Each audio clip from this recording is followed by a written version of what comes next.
Thank you, Brian. Hopefully all of you can see my screen at this point. And again, thank you to onOne for hosting today's webinar on the Perfect Layers, which is the new program that will soon be released this summer.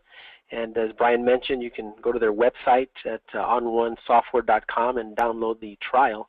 And just as we all have, all of us who are working behind the scenes here to participate and use this in our daily workflow. So once again, my name is Frank Salas, and if you can see my screen, I'll make sure I got that zoomed in. I am based in, as he mentioned, in Southern California, and today we're going to be discussing the new tools here in Perfect Layer. And I am a wedding photographer, and so basically today we'll be emphasizing on wedding images. Certainly a lot of these techniques that I'm about to show you absolutely can be used whether you're doing children photography, family portraits, high school senior photography, certainly landscapes, any of those types of photography. This all applies, and certainly you'll get some tips for that as well. But it's a great tool. I keep using it every day myself. There's several reasons and techniques that I'm doing this, and so you'll kind of take you through that today, and you'll see what that looks like. So let me exit my screen here so we can take us right back into Lightroom. And so for starters, just to get a little feedback here, you're looking at my screen. I am in Lightroom. And the excitement about Perfect Layers is really for those of us and those of you who are Lightroom lovers. I call them the power users in Lightroom. Certainly Lightroom has been a phenomenal program for those of us that are shooting in RAW format. And it allows us to, as you can notice in Lightroom, makes our adjustments here on the right side between exposures, color balance, enhanced contrast, etc. So from this Perfect Layers tool is allowing us to now add another dimension to this. I mean, if we were to use layers, we have to go into Photoshop, which we all love, and we eventually do end up in Photoshop. But there's a lot of people that really love all the adjustments. If you look here on the right-hand side, you'll notice there's tons of features, and certainly I wish I had time to walk you through all of Lightroom features, but I'm sure many of you are very familiar with it. So now this allows us to work on either single images, multiple images, and composites, and simply work directly right here in Lightroom. So we'll try to give you a couple examples of something that's pretty basic, and then give you kind of a little bit of an overlay or a composite style image. So a lot of these things, as I design in the studio, are basically for either wedding albums. We do wall portraits for clients. Certainly a lot of you that do press albums and press products from different labs. Certainly as I build press book covers, it really adds some unique and dimension to our images. So let's get started. Let's take you again to one of my favorite images, and we'll show you first of all just kind of a simple technique on allowing these to put Perfect Layers to work. So I'm going to go back to my grid mode. Just give me 1 second there, and I'm going to go into my camera raw files, and let's get rid of this window, and we'll start with the first image here. Now again, those of you familiar with Lightroom certainly are very familiar with navigating through here, and the reason that we're working in Lightroom, once again, for those of you who always ask us that question, is because we are converting a file. I mean, first and foremost, when we do photography in the format of RAW in our cameras, we have to take it into some type of software. As Brian mentioned, those of you who are Aperture users, eventually this will work just as fluid for you with Perfect Layers. And but if you're a Lightroom user and you're converting images, basically this gives you that extra software to allow you to work on images, and I'll give you an example of how I've been using it so far in our studio. So let's start with this first image. As you see, I was toggling through there. I've got just hundreds of different images, and these are just ones I select for demonstrations. But basically, there's several options here. I've started with this one image in Lightroom, and what I want to share with you for just a second is that basically there's only really 2 or 3 things that I do in Lightroom for making proofs, if you would. I think that's always a quick question people ask me, so I'll just get that out there right away. They'll ask me, with all the effects I'm adding in Lightroom, you know, would I do that for my clients? And especially when I'm doing wedding photography, you've got 3,000 plus images.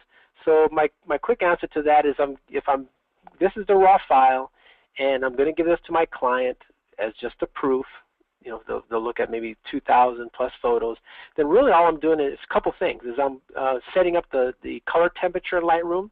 I'm looking at the skin tone right now, and working with that, warming up the skin tone, not too warm. I'm watching the whites in my dress. That's always the step number one. And certainly I'm always working on density. And here I metered for the subject, and so most of the time, most of my exposure, since I'm using handheld meters, are pretty much zeroed out. So usually my client is seeing something like this. I don't over enhance anything yet. I don't add filters or anything special, because I want my clients to, when they first visit my studio, they see these before and after images that I do, and it sends a loud message saying that, yes, we will take great pictures, and yes, you'll see an image as you see on the screen. However, if you'd like us to add some of these enhancements, whether you're ordering an album or a wall portrait, then you need to order those from us. And that's why our clients are still purchasing images from us as a studio, and that's how you're getting your clients excited. If you're giving them images like this and they don't know that you can be creative and artistic, then basically they're saying to photographers, hey, just give me that image, I'll take it to the local whatever warehouse store, have them print it for us, and then really there goes your resales. So the reason we get so many resales is because the clients are seeing these enhancements. So this is what I leave my image for starters. So the next added thing to this is that the next image and steps you'll see me do this are all based on, once the client orders the photo, I'll come back into Lightroom as you see here. I'll pull the images that they want, and then I can make my adjustments. So if this client ordered just for the album, I can come in here and then add my effects. Okay, so let's start with that. This first one, you notice there's people in the background. So just for demonstration purposes, certainly I removed these people in Photoshop. So eventually I would do that. I just took that to save time. So let's start with this image here. Now that I removed the people, now this allows me to do a couple things with perfect layers. First of all, two things that I work on. I'm always working on skin tones. You can't see their faces, obviously, but obviously the lighting in their faces, but still looking at the density in the skin tone. The number one thing that most of us get confused about is that if we go here to our exposure, and now in my case, I think the skin tone exposure is fine, but my dress is getting a little bit too dark, or in this case, sorry, too bright. And if I want to tone that down, you have two options. A lot of us like to use the recovery slider, which I'm not a big fan on that because it kind of gets a little flat, kind of lowers my contrast. So here's the reason we're using perfect layers. We're going to take this image, and I'm going to right click on it, and I'm going to come up here to create a virtual copy, simply by right clicking on it. So now I have two copies here, this one and this one, okay? And the reason it says 3 and 4 because I've played with some other ones before you got online with me here. So that just shows you the before and afters quickly. But basically that's my second image.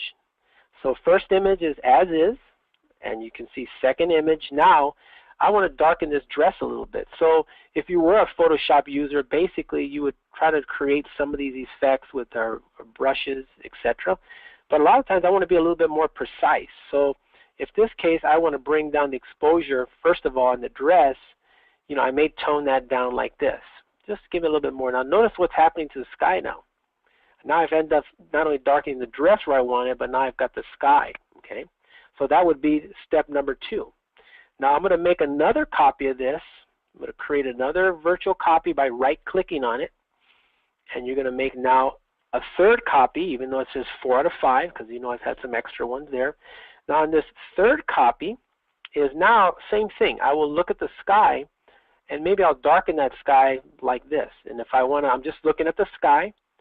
And if I want to maybe add a little contrast to that, if I want to add a little vibrance to that, and remember I'm strictly looking at the sky in this particular case, okay? So I have that layer there. So you're probably all wondering, well, what are we doing here? Well, basically in a few seconds you'll see that I'm going to take all these 3 layers, or I should say images, into perfect layer.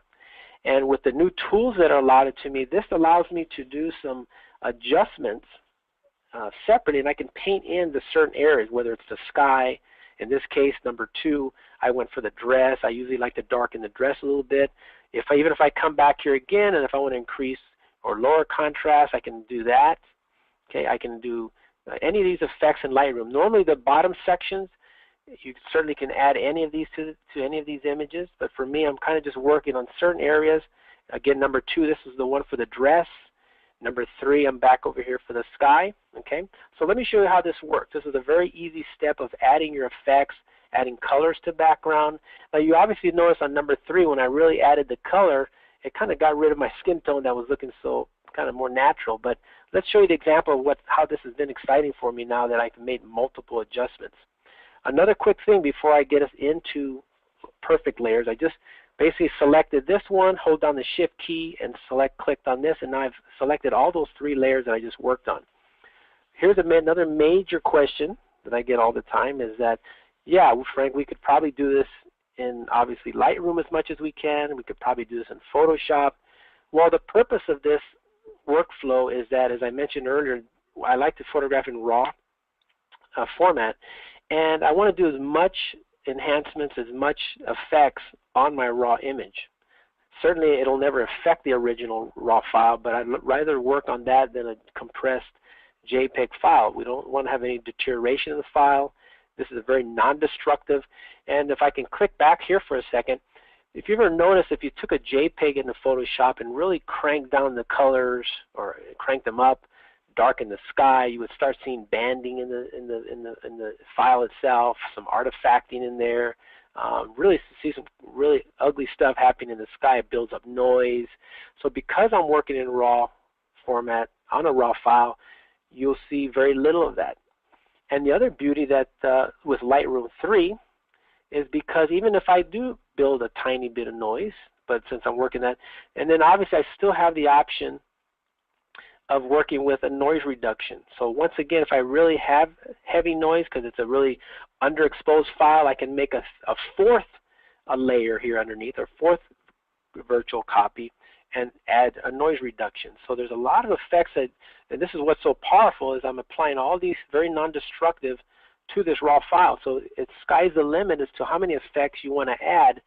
And the bonus is as we click and get into Photoshop, first perfect layers, then Photoshop, this has already been all done on your raw file. So let's click on these 3 images. I've simply clicked on the first one. The first one just did, once again, just my exposure on the skin tone with the color temperature. Second one, obviously same thing. We've added the darkening of the dress. And then third thing, we've actually kind of enhanced the sky. So we're going to bring all those 3 into perfect layers. So now the question you're all wondering was, how do you now import this into perfect layers? So simply, you go up to the File menu, come down to where it says Plugin Extras, and the first one I have listed here says Perfect Layers. So you click on that, and it's now telling Lightroom to bring these 3 images. As you see up on top, it did that quite quickly. Let's go down here to my icon, and there's your images. Now you're seeing over, first of all, let me grab our tools palette up here on top. You're first of all noticing you've got a move tool, okay? It'll highlight it there, just hold it right over that. This is our trim tool. We'll try to feature that. Obviously you've got your brush tool and certainly a move tool, pan tool they call it, and a zoom tool. So in this section here, this is those 3 images we just brought in. So this is why this is exciting for us, is because we've never had that opportunity in Lightroom to obviously apply multiple effects on a raw file. We had to either make a copy, take it into Photoshop, and duplicate that there, do all the work in Photoshop. But once again, those of us that are power Lightroom users, we want to do as much as we can in Lightroom. So here you go. Let's toggle through these so you can understand what's happening. You've got a window here, certainly with your feature images. You can either fill that, 100%, so you have various views of looking at your image. If I toggle, you've got like a little eye here. If you toggle that off, that's that second image we worked on, the one we did just the dress. If I toggle that off, then this is the base layer, the one that I originally started with, doing the skin tone. And so now you've got all 3 layers to work with. Now here's where the fun comes in. First of all, that's the original one. And what I've actually done is I've actually created a second layer already. So what I do is you double click in here. We always invite you to name this. If sometimes you may have 5 or 6 or 10 layers, certainly a little habit to get into is kind of naming that. So if this one is for the dress, actually it's called this dark dress, just so we'll know. Okay, perfect. Sorry about that, guys. And so we'll do a dark dress here, and then this one right here, let's turn this one on. This one I'm just going to put sky, because this is the one I'm working on the sky with. Okay, sky and color. Okay, All right, so let's turn this top layer off because we only want to work on the layer immediately above this. So remember, this one is just strictly working on that. So what we're going to do is we want to actually, in this case, since this is, if I hide this again, this is right on top of that, we really want to paint out the other areas perhaps, because maybe we're only working for this. So if you come down to your next section here, and I'll explain this in a minute, under masking, you've got your brush option, but you first of all have to come up here, click on that, select your brush. There's your brush here. You can change the size of your brush simply by going back and forth here. Obviously you can use your bracket, left and right bracket on your keyboard. That's a pretty common option.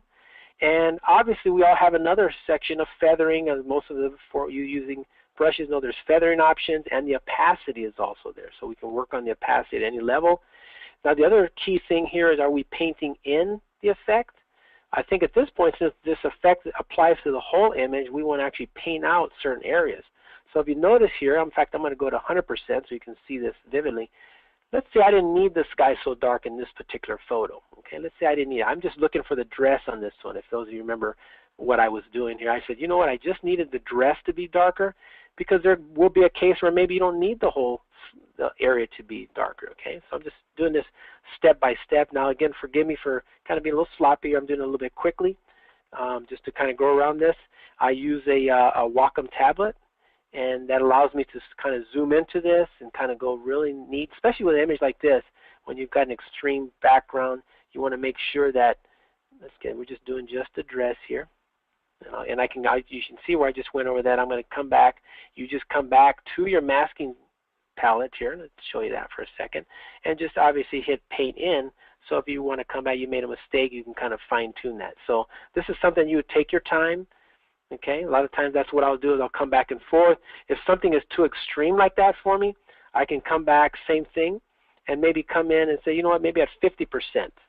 There you go. I can just paint in softly here so it's not so bright. So this is something that where you take your time. Same thing with this. If you came in at 50% to that image, just like that, let's get our move tool here. Kind of move this up a little bit. You can obviously see I can get in fine. So just for demonstration purposes, you want to make sure that you keep this slow. Let's get this to paint out, because remember that's our background. Okay. So I think you get the point there. You just kind of paint out, make sure that's perfect. Again, I would spend as much time as I needed to get around all the edges to make sure that it's exactly what I wanted. Okay. So let's kind of sit back the screen. Make sure I got as much as I can here, doing this quickly. And there's another comment somebody asked me too. I mean, how long do you spend on images? Well, this is the reason that we like these third party, we like the Lightroom, we like the perfect layers, because this is allowing us to do this quickly. I don't have to go into Photoshop and create masks on my own. This is pretty much doing this for us. And for me, I want, number one, if it's for production in the studio, every feature like this is speeding things up for me. You know, and that's the point here. Everything's going to be quicker for us. But on the other end of this, when I create, you know, pieces for myself, for my website, exactly, you know, I'm not afraid to say that, you know, I'll spend as much time as I need to on these images just to create something unique. Okay, so that's on that layer. Let's toggle that off. You can see what we did here. And again, it's not exactly perfect because I'm just doing it quickly. Use that get through here, etc. Make sure all this area is cleaned up. Okay. All right. So once I would do that, then I would toggle the other layer. That's the other layer that I did for the sky. And you do the same effect, but in this case, you want to paint out. You don't want to paint out this section, but you will paint out now the base layer underneath there. And again, same thing. You can come in at any opacity.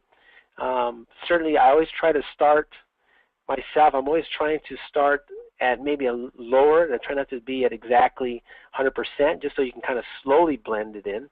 And that's one of my techniques. There's some things I will go 100%, so you'll hear me say that in a few minutes. But a lot of times when you're slowly going around images, I'm always inviting people to, you know, take your time, do it right. You may go back and forth several times experimenting with it, but that's what I'll do. I'll go through kind of painting around that as much as I can. And if there's areas that doesn't look great like there, same thing. I'll come back, paint in, say, okay, wait a minute, maybe I don't want it in that section, so I'll leave it there. So that's what you're doing. You're kind of going back and forth slowly, deciding which areas that you want. But in most cases, the main thing here is I'm painting out so that I strictly see exactly what I want. So I'm just keeping the sky. Now, same thing here. If you want to, again, paint around, I do the same thing. I'll just slowly come through here like that. And everything that I do is applied with a brush. So it's not like it's just one quick click of the button. And see how sometimes, here's another thing that I always like to do as well. Sometimes it looks like you may have dropped the sky in here. If it looks kind of too fake for me sometimes, just another little tip here, a design tip. I'll sometimes make a large brush, as large as I can go sometimes. And I may be at, same thing, 25, 30%, and I'll kind of slowly go around them like that. You see how it's almost putting like a vignetting around them? And I do that real easily there because now you won't see that real fine edge around them like I kind of cut them out. So and this will also kind of give you like a natural reverse vignette where your eyes go into the center of this image here and not going to where it looks exactly around it. So I'm always doing that. I never just, sometimes there's certain things I will, but I rarely try just to cut out around them so it doesn't look so phony. So half of the time I'm going around here and just same thing, I'll get a large brush and just slowly vignette at as low as I can. If it's too much, same thing, watch this, you can lower the opacity, you can change the opacity in this section, so you have that option. In a few minutes we'll talk about the blend modes because you have that available just like you would do in Lightroom. So you have quite a few features to add this effect. So with this easy, simple tutorial of this one, that's how I end up stacking, or in this case adding the layers and just constantly doing that. And if I do want to play with blend modes, here's another technique that I'll try showing another one. See this layer up above? I can actually make a copy of that just by clicking on that. Okay, let me grab here. Okay, you notice it says sky color number 1, so that's a copy. And if I had let's say a pattern in the background, other objects, I can cycle through that, each of these ones, just like you would do in Photoshop. Take a look at that. I kind of like that one now. So if I select that on there, that's a separate layer. Let me show on and off. Then same thing. I can either toggle some of that off, or in this case, let's say I really like it. I want it real moody, kind of real mysterious like that. Same thing. I can paint out. Get your brush. Same thing. I'm using the bracket keys going left and right. You can come down here and adjust the brush in this section. And same thing. I can slowly, if there's certain areas, I'm going to back up from that real quick.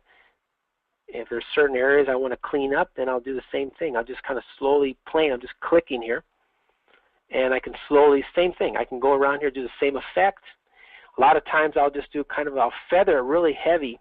It's another thing I like to do with feather. I don't like, if you notice the brush here, the opening, I try to keep my feathering quite extensive for some of these effects so that if I do want to do a little spotting here and there, you don't see the brush so much. So if I want to come and go like this a little bit, it's really easy to see that you won't see it look like a round brush. And same thing here, if I want to kind of open this area up a little bit, some of the whites. Yeah, so everything that I'm doing is kind of just painting, and this is all at your taste. But again, anything I'm doing is trying to make it so it doesn't look so fake. You know, I don't want to make it look like it's a fake background. And I'll just kind of, this is all simply with that blend mode. Okay, so you see by kind of just painting around certain areas, now the image doesn't look so fake to you. It doesn't look like someone just applied that. And that's the purpose of layers, by the way, is that when we're creating images like this, these are images that look a little bit with depth in it. It doesn't look like you just took a background, stuck it on there. But this is all done with a single image. There's no multiple images on this particular one. Just working with a single image in Lightroom, making the effects, bring it into perfect layers, and obviously at this point you're just cleaning up the image to your liking. If you want this a little brighter in here, same thing. Here's another technique. Let's say I'm looking at this and you know I need a little brightness to this, okay, to that image. This is the overall image. I can do the same thing. I can come over here, hit another copy, and you, by the way, you could have actually, if you wanted to just work with the blend mode, you could have just stuck with that. And I could maybe come over to like screen mode. I can go to lighten mode, something that'll brighten up our image a little bit. And then I can kind of still, same thing, I can paint that in that area. Okay, let's come down here to 100% brush. Usually screen mode in Photoshop kind of brushes it, or lightens that up. I do that a lot with the eyes. And then you want to paint that in. There we go. See how I just did that to show you that if I just click once, let's soften that up a little bit. And let's bring this in a little bit. Well, I'm exaggerating because you can use your opacity mode here. So let's say I think the skin tone got a little bit of her section.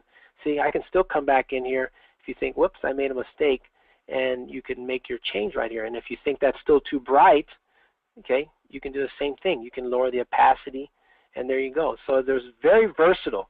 This is something we've been waiting for because a lot of us, We've tried to paint into with Lightroom, but we're kind of sometimes our hands tied because we may want to add numerous effects. The next one you see, I'm going to kind of start adding a little bit of more of a multiple image. In other words, I want to use like a background layer. I took a picture of another object. I want to add maybe like a sky, or in this case, maybe just add like a texture in the background. So let's get into that. And if you have any questions about any of these tools, you can message Brian that's moderating, and he can kind of answer that. And certainly if you have any questions for me towards the end, you can message that in. So let's close this one out. Certainly, by the way, if you do want to save this, here's the other beauty. Let me show you this one. If you do hit save, okay, because a lot of people ask me this, this will actually be saved right back into Lightroom. Okay, let's show you that. You just simply hit save. Notice all the layers we have. Let's go back into Lightroom, which is underneath here in the background. And underneath here, you'll notice that we'll have a copy of it. Let me go over to this section here. There we go. Let's bring this in here. There we go. And it's now a PSD. Oops, there we go. Thank you. There's your copy. Now the good thing, actually the TIFF, what the good thing, because I started with that, I didn't start with the raw. The good thing about this is that now if I were to take this into Photoshop, okay, let's see if we're on the right one here. If I take this into Photoshop and want to now fine tune it, I actually have two options. I can still use the controls in Photoshop, in Lightroom, or I can take it into Photoshop. I'm going to select Edit Original, and this will now transfer those images right into Photoshop. Okay, it's applying that information there. Let me make sure I'm on the right layer there. Hold on one second. Sometimes I select the wrong image. Okay, yeah. Let's pick the right image here. Let's back up. And those of you who are using, whether I'm using Adobe CS5, certainly CS4 will do the same thing. There we go. I just needed to pick the right one. I had two of them selected. Okay, so now let's right click. Send that into Adobe CS5. I want to hit the Edit Original. You can obviously have a couple other options in there. Okay, let's see. I think I'm in the wrong one there, guys. Hold on one second. This was tricky. I had about 5, 6. You notice I had several images that I was working on. And let's see if we're on that one. There we go. That was one of the, there you go. Well, this just will show you. Oh, by the way, see, here's another one that I did earlier, just so you'll notice, that I did a fourth layer, just to show you, where I went back and changed the tint of my image. And I went back and I just painted the whole thing in as well. This one I went in, same thing. I eventually brought this into Photoshop, same thing. Now I went into the onOne suite and added a texture to it. So that's why I have so many layers of this one, because I was demonstrating different effects on here. But for the most part, when you select this one, let's try it again. See this little arrow here? That's the one I'm searching for. Let's try that one more time. I try to be fancy by having multiple images at one time, but the effects go on and on and on. You can add multiple effects to this. And I did all that in Lightroom until I did the texture. So here's the one I was looking for. And you notice everything that we did in Perfect Layers, those images I imported into Perfect Layers, I have a separate file of those, separate layer you call it. So I can still have them fully editable. So if I didn't like that last effect and I didn't like this effect, or obviously it includes a mask, this is fantastic because then I can still make changes. There you go. That was where we started at.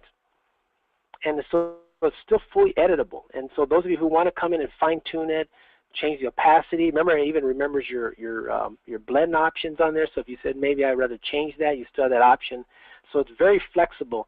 So again, whether I make extra changes in Lightroom or here, this is what makes this exciting for us, because especially with Lightroom, we never had that feature where everything had to be exported exactly into Photoshop, and then we made our changes. But again, the reason we want to do this in Lightroom is because we are shooting in RAW format, and we want to take advantage of that.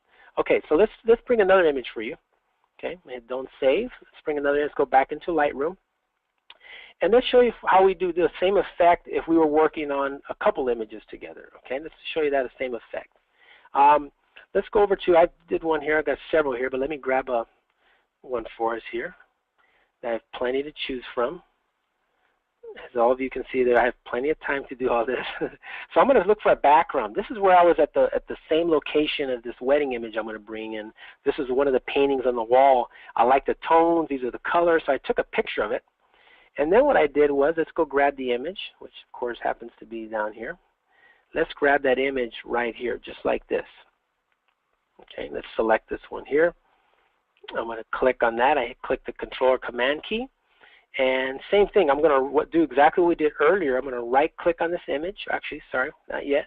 Let's go up here to File, Plug in Extras, and hit Perfect Layers. Now what this one is going to do, it's going to merge those two images as far as take those two in, keep them on separate layers. Here we go. So there we go. You've got those two images that I just brought in. Now the only difference between now and what we did earlier is in this case, and I'm selecting this tool here so you can adjust it, is I haven't done any changes to it yet. Okay, which you can still do that before you come in. Usually what I'll do is I'll darken the dress, kind of do the same thing. In fact, let's show you that one more time. Let's exit out of here one more time. Let's close this for a second. Okay, we don't want to save that yet. Let's go back into Lightroom because I want you to see this step. Okay, so there's that image, but in this case, let's just select that one for a second, then I'll bring, but those are the two images that I want to work with. I'm going to end up merging those images together, which I could never do before. So in this case, before I do that, I pretty much invite you to see kind of what I did the same thing. Again, I'm working with color temperature, I'm working with exposure. This happens to be a JPEG file that I pulled out, so certainly you won't see that option there. That's the disadvantage of working with JPEGs. You work your exposures. Same thing, any of your controls you want to work and make your enhancements. But remember, what I usually do, as I did earlier, the step you don't want to forget is you want to make that virtual copy. Okay, so you're always going to be working on two. That's your base layer, because if I'm already happy with the skin tone, if I'm already happy with the way the color, the temperature of that is, maybe on that duplicate it's strictly because either we're working on colors or we're darkening certain areas. Like in this one, I'm always picking on the dresses. Especially with wedding gowns, the brides want to make sure that they see all the detail in the beading. Again, make sure the groom's tuxedo doesn't get too blocked up. You can see, so I'll work the fill light. You'll notice a lot of my images, I'll have like the blacks kind of zeroed out because I don't want to, when I start adding effects, you start losing detail. And I think with wedding photography, that's the two major issues we see. We see that the whites end up getting just too blown out, and we end up seeing the darks getting too dark. And so for me, when this option was available to provide me the layers option, that was great because that's what I would do in Photoshop anyways. I always made multiple layers so that I could adjust that. So that's what I would do. I would come in, same thing. Remember the second image, I'm working on that. I'm strictly working on that option. Now if I come back here, same thing, because I think one that made a couple of days ago, I must have had like 6 options on one image, 6 different virtual copies because I was playing with different tones. One more that I made the other day was the same thing with the color. If you're going to use your vibrance, I'm working on that background. I can take it down, same thing. So that's going to be our color one, that section. That one darkened our dress, opened up the tuxedo a little bit, so you can kind of play with that. Add your clarity. Now clarity, same thing. I love adding clarity sometimes. It'll add the nice texture on the dress and the good contrast, but you got to be careful because clarity and faces don't go great together, unless that's the effect that you're looking for. So okay, so those are the 3 images. I just want to show you that, kind of what we did earlier. I'm going to select those 3 images. But remember, I've got that overlay I worked on. That's the one that I took a picture of that was kind of right next to that, and that's sitting right here. So I'm going to hold down the Command key or Control key. I've selected this one with the other ones. Now, before we go into Photoshop, we want to kind of work with these together. So we'll do the same effect. We'll go to Perfect Layers. You right-clicked on the File menu again. Notice in the top left corner, at Perfect Layers is exporting those 4 images. So underneath here, let's click on our Perfect Layers, and those are those layers at this point. Now, quick thing here. This is why we label these layers on the right-hand side, because at this point, I don't know which ones they are. I don't know. Sometimes I never know which ones are coming in. So I do know that this base layer looks like that texture, and it looks like this one is the original photo. So I'll put down, let's double click this one here. Okay, make sure we got this, that's our original, so this is why this is handy. Okay, second image, and if I get my move tool underneath here, certainly you can move things around and see what's underneath there. There we go. There, we're going to move this up here like this. Hold on one second, let's turn this on, that might help so we can see what's under there. There we go, so I can kind of know which one we have. And so, and then underneath here, let's turn these off and let's turn this one above. There we go. So that one's our darker one.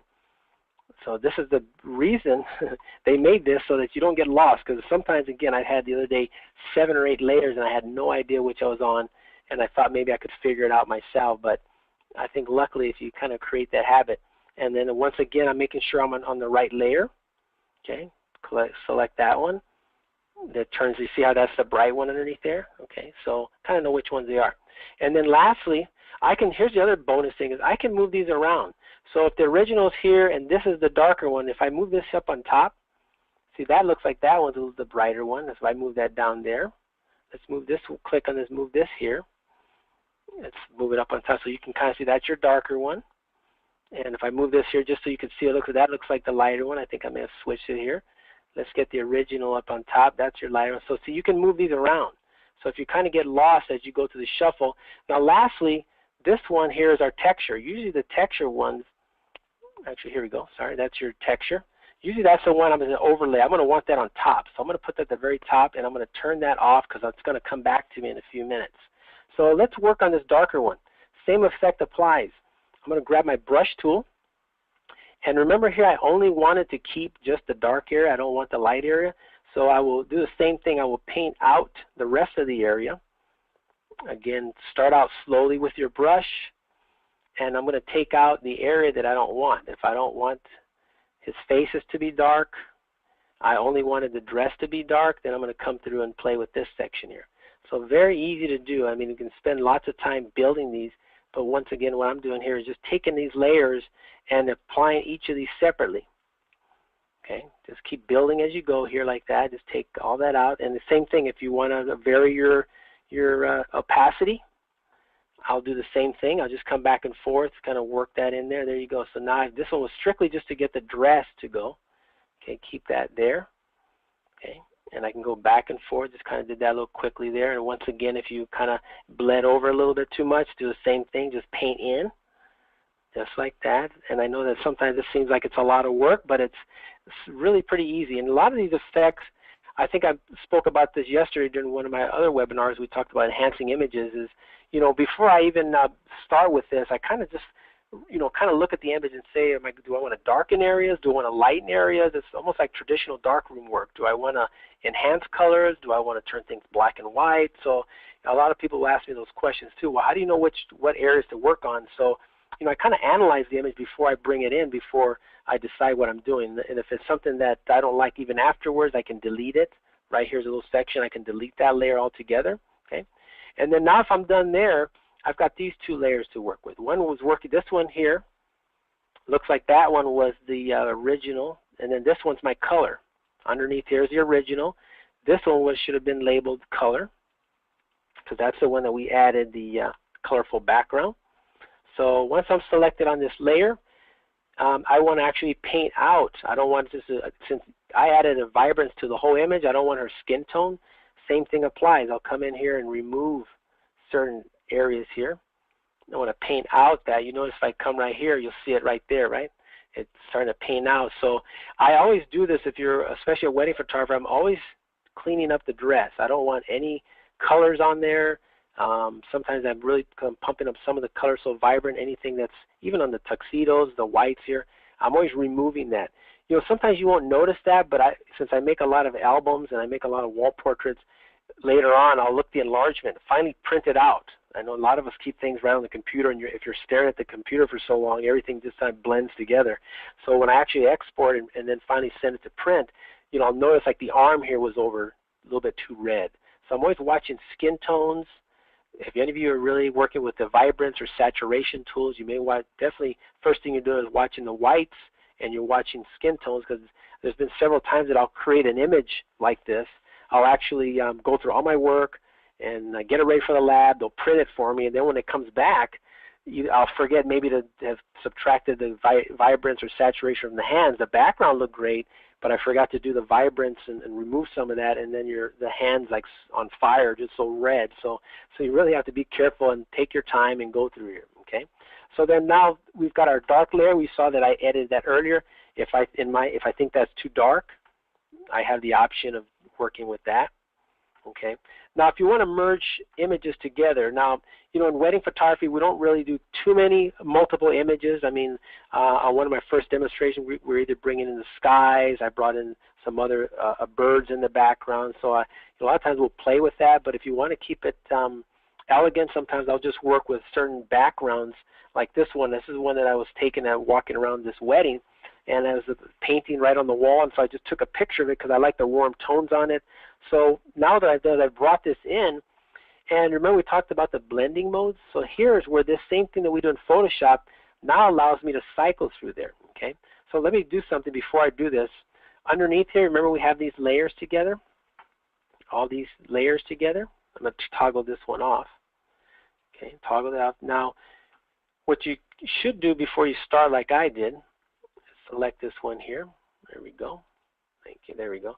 The only changes I would have done, there we go, is I probably would have made sure that I had already sized this properly. Let me make sure I'm which layer I'm on here. Sorry, there we go. Let's turn this off. There we go. Perfect. Okay, let me make sure I'm going to turn this off. What we wanted to make sure we do is resize this to that layer, or I could have done vice versa. So that's turned off. And make sure I line this back up where this was supposed to be. There we go. So you have two choices here. Obviously, I would have created this to the edge, or in this case, let's turn this one back on. There we go. That's your darker one, and then let's change this one. So I can actually do either one. I can remodify this to fit my screen. Hold on a second, it's cycling through. See, but if in this case, since my background is already created, we want to fill it up. So we don't want to do the opposite. You just grab the handles, okay, and go from there. Oh, here's another tool that I just found out myself as I'm clicking around with all of you too. Basically, this background image, if you're happy with this image, there's one I was working on as well. You basically can select this image, and if you click on merge, I'm holding down the shift key here. There you go, it's cycling through, it's thinking here. And many times if there's two or three, only maybe two layers I want to work, I can kind of merge those together like that. Okay, I mean obviously I want to say it defeats the purpose of coming into layers, but if you're happy with that image already, you have that option. Okay, that's one option that you have. Okay, if you prefer not to do that, certainly you can save that for later on. So in other words, when you finally get into Photoshop, then you can obviously keep them in layers together. So let's toggle this off one more time. Make sure I'm in the right layer here for you guys. And if you are working with backgrounds, make sure we got the right one here. The other question I get all the time is, how do you know, which ones to use, which size, textures and layers? That's why I'm always inviting people to work with the different ones. Let's click on the right one. Just go through the different layers, whether it's darkening, screen layers, etc. You just kind of work with each one as you go through there, because what happens is some textures will affect it differently. So there's been many times that I'll do this where I don't like it, and I'll remove it, and then I'll cycle through there, and it's okay. You just have to experiment as you go through that. So let's go back into this and do the cycling like we did earlier. I'll resize at last. There we go. And same thing, I don't have one in specific blend mode that I like. I'm always toggling through each one. And if you go through here, you see one that you like, and this one I'm going to probably just pick on multiply. And basically, remember the same features here. You can paint out certain areas, and in this case, I want to paint out. Remember I mentioned I'm going to start a little bit easier here. I may paint out the faces here. And those of you who do wedding photography, I know that they've asked me that. Do you paint out textures and dresses? And I do. I don't like to have textures running through dresses.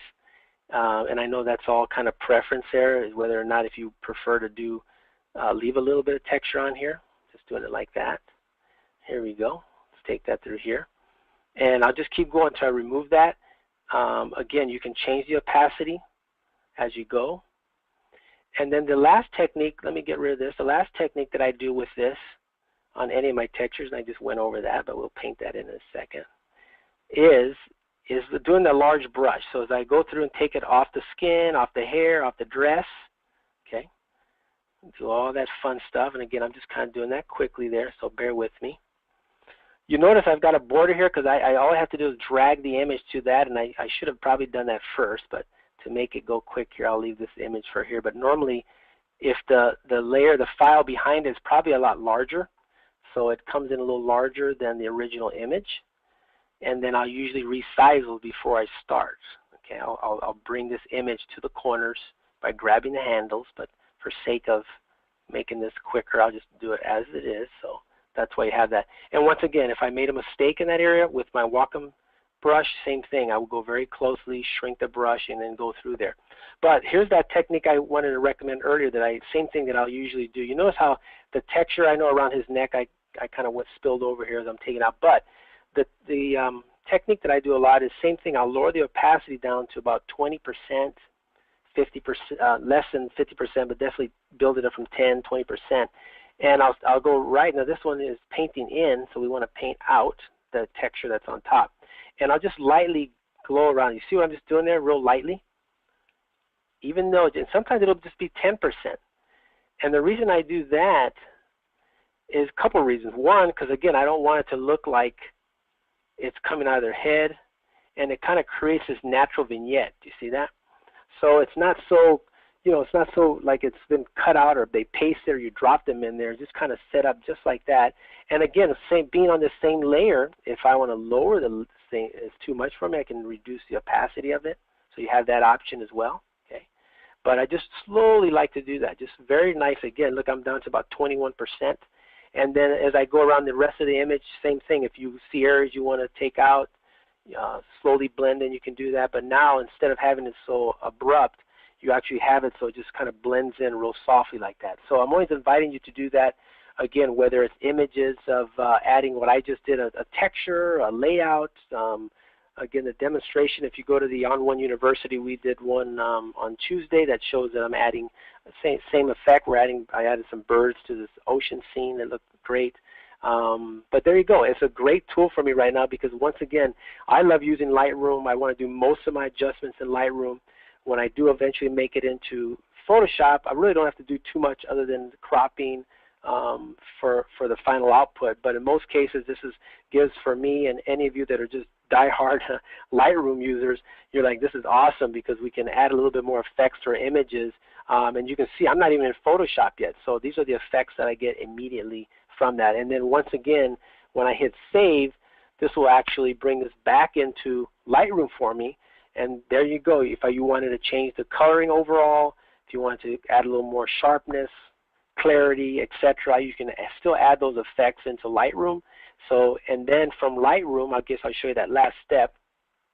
Just what I did the other one, you just right-click on that image, and it brings back all the layers. So once again, if there's a certain section in that image that you're working on and you're not happy with it, you can change that. So it's very, very easy for us. It's very quick. Obviously, right now it's still in a beta version, but as I understand, there's some more features that'll be coming up soon. And I can't wait to keep working with it. There's quite a few images. And down below, let's just look at that final image coming back into Lightroom. And as it pops into it takes a few seconds for me.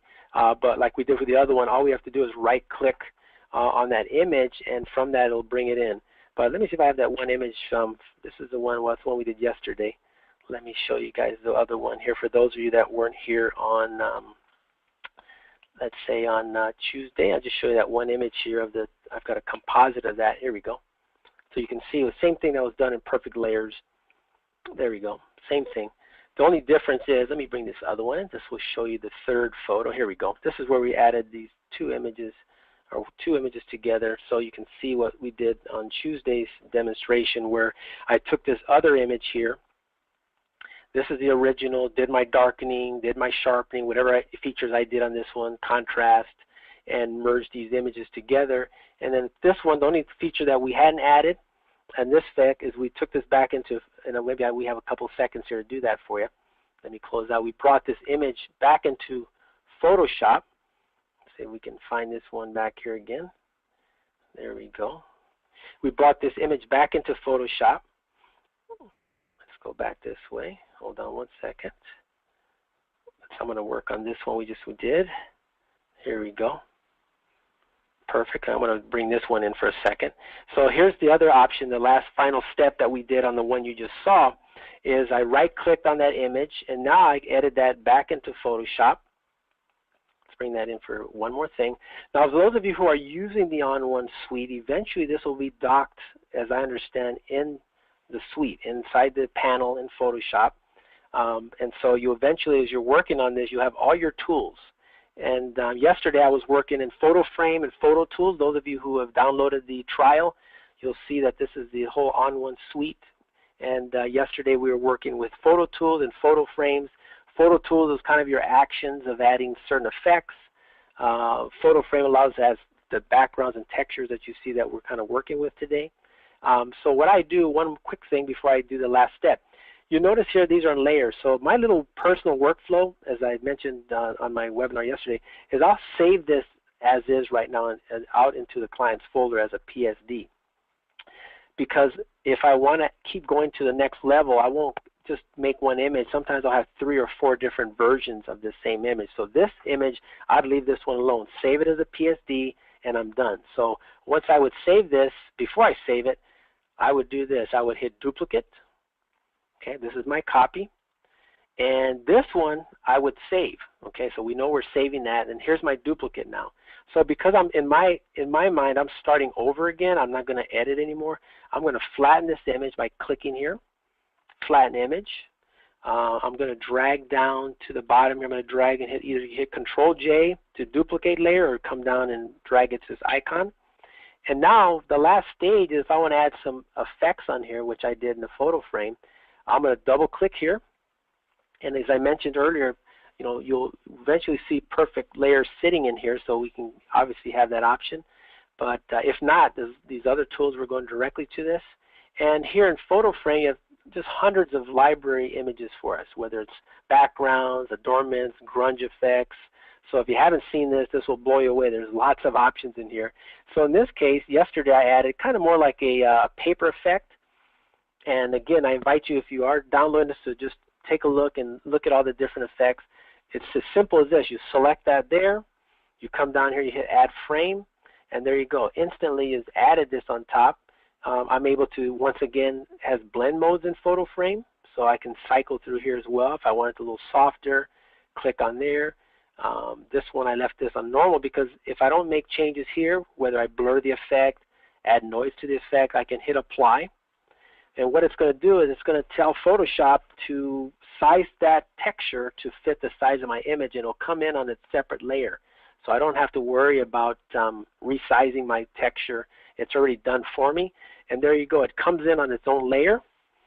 And the only difference that we would do here is we would obviously add a mask to this to subtract over the dress, if that's what you prefer. So just simply click on the layer mask. Of course, make sure you're on the texture layer. Select on your layer mask, and make sure your foreground color is basically the opposite of white in this case, so it's black. Hit your B for brush here, grab your brush tool, and same thing. Now I would come up here to the opacity, start out slowly, and then same thing, just paint out the area that I don't want.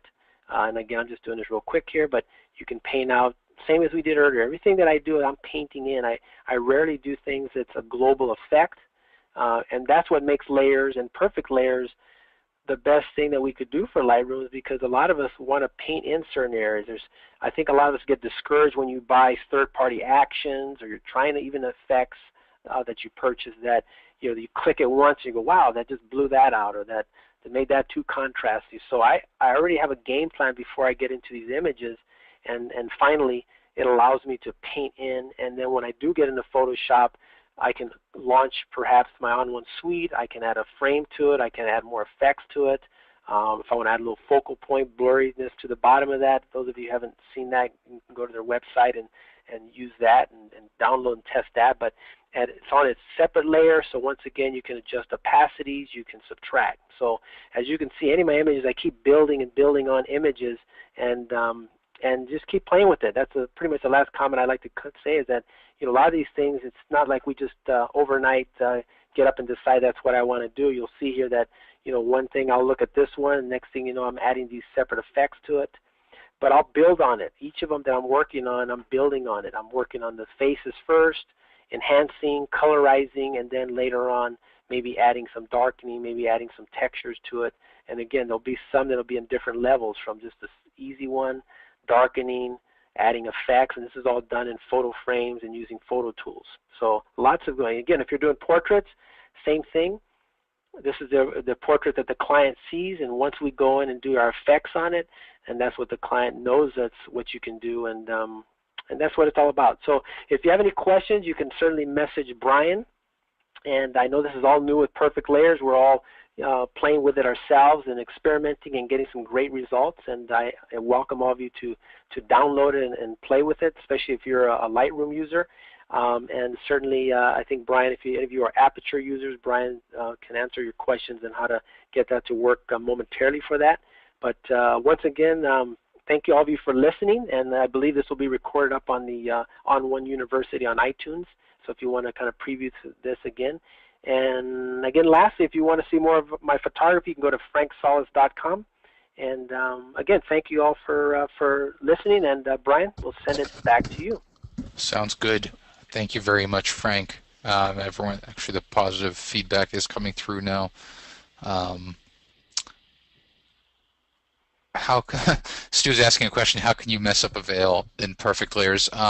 You wouldn't, Stu, probably want to use Perfect Layers. So a veil is a semi-transparent element, and if you're looking to replace the background there, you probably want to use Mask Pro for that, because Mask Pro will actually protect the colors of the veil and remove every other color. That is different than the basic masking that you would do in Perfect Layers. So with that, what I'm going to do is I want to take over for a second, Frank, and I'm going to show a few different things here. One, there was a question that came in that actually was a really great question. And it'll give me an opportunity to show you something that I don't think we talked about yet. Specifically, let's first do this. So we're in Lightroom here, and the question came in. Let me just delete this PSD file. Is, let's say I send some images into Perfect Layers, and I want to send another one in. Like, let's say we have 4 images, and I select these 3 to work with. I send them to Perfect Layers. And we go to Perfect Layers, and here are my 3 images. Now let's just say that, oh, you know what, that 4th image would probably work. The scene is not as busy as I thought. You can select that 4th image and then go to File, Plug in Extras, send it back to Perfect Layers. What will happen is you'll get this dialog that says Perfect Layers already has an existing layer, or has existing layers. What do you want to do? If you hit Merge, it'll bring it in to the image, which is what we want. If you hit Create, it'll create a new work. So here we'll hit Merge, and you'll see that the 4th layer comes in. So that's just something that you can do like as you work on stuff. So if you want to add another file, like a text, let's say on top of this I want to add this sky, for instance. I can do the same thing, just take this sky image, and if I want to try masking it if there isn't too much of a horizon, just keep merging them in. But in this case here, because the sky is or there are foreground elements that are complex, I might use Mask Pro to get through all these little areas here, because it wouldn't be very feasible to mask through originally. And then I'll quickly show you in Aperture. Let me just delete this PSD file. How you can get the Perfect Layers product configured in Aperture. So here we're in Aperture, and if you go to, and again, Aperture is a Windows only. It's a Mac only product. So if you go to Aperture and then go to Preferences, you'll start off on the General tab. So you'll click on the Export tab, and then the first field is External Photo Editor. So you'd hit Choose, scroll down to Perfect Layers, and then select Perfect Layers as the product. Select the file format you want to work on and whether you have a display profile that you want to use, and then just close. Now if you want to work on any images, just go to Photos, select the images that you want, and go to Edit with Perfect Layers, and then you'll get access to the same Perfect Layers product. When you hit Save, it'll update with the PSD file that you have. So it's good to go. And I think that's it. I don't see any other questions, so what I'd like to do is just really just touch up on some stuff. I wanted to give you an opportunity to visit Frank's website to see more of his work. He's got a ton of work and a very, very nice and elegant website. So I welcome you to visit. Again, I want to reiterate some of the finer points. Frank did a really nice job. Everything works well, and it's just something that is going to only get better with the final version. There are a lot of cool features that we're adding, and a lot of basic features that are not there right now, like the ability to, when you do a free transform, to constrain proportions as if you're holding the Shift key. That's coming, as well as rotating layers is coming, creating blank layers and adding color fills to layers. That's all coming. as well as other things. Um, if you do find any bugs or instabilities, please submit feedback to us. I'll show you right now how to do that. This build expires on June 30th, and we have plenty of website or videos on the website. Excuse me, if you want to see more examples. But what I'm going to do is I'm just going to launch Perfect Layers, and I'm going to show you. If you go to the Help menu and then go to Provide Feedback, it'll open up a website here that has the knowledge base article that shows the features coming, as well as this link at the bottom that says Contact Us Here. If you click on that, it'll have an email that's already addressed with the subject that you just send your information to. One thing to note is please include this information that we have listed here at the bottom. This is information that will help us kind of troubleshoot what your issue is.